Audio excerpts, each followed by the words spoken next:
మమ్మల్ని బాగా క్యాప్చర్ చేయొచ్చు ప్లీజ్.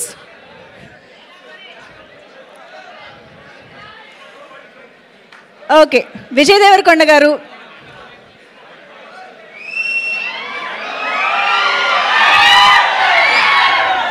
విజయ్ గారు వెల్కమ్. సో మీతో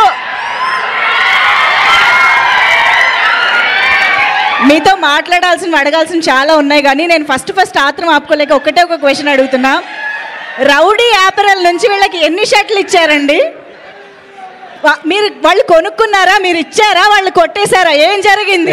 మౌలికి ఇచ్చిన, మనోడికి ఇచ్చిన, మార్తాండ్ కొనుక్కున్నాడు.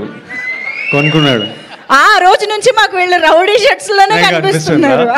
వాళ్ళు ప్రమోషన్స్ లో వేసుకోవడం చూసి తర్వాత నేనేదో ఫీల్ అయిపోయి, నేను ఇంకా సినిమా చూడలేదు, సినిమా రిలీజ్ అయ్యి సక్సెస్ అయినప్పుడు చాలా ప్రమోషన్లు, ఇంటర్వ్యూలు ఇట్లా ఉంటాయి కదా, మన వాళ్ళు ఇప్పుడే హిట్ కొట్టినరు, ఎన్ని ప్రమోషన్లు ఉన్నాయో, ఎన్ని బట్టలు అవసరం వస్తాయో, వీళ్ళు మనోడు ఇంటర్వ్యూలు రౌడీ వేసుకొని పోతుండు, ఎన్ని కొంటాడు అని నాకు ఎవడే. అప్పుడు నాకు బట్టలు లేకుండే, అప్పుడు డబ్బులు కూడా ఉండవు ఫస్ట్ సినిమాలకి. సో నేను మొత్తం కాస్ట్యూమ్లు తీసుకున్నా. సో మన వాళ్ళకి పనికి వస్తుంది కదా అని తీసుకొచ్చి రౌడీ బట్టలు ఇస్తే మన వాళ్ళందరూ మంచిగా ఇన్స్టాగ్రామ్లో గట్టిగా సంపాదిస్తున్నారు. నేనేదో ఫీల్ అవ్వడం తప్పితే మన వాళ్ళు బాగా లేదా. అయితే I'm happy, but I love these boys. From nothing they did whatever they did.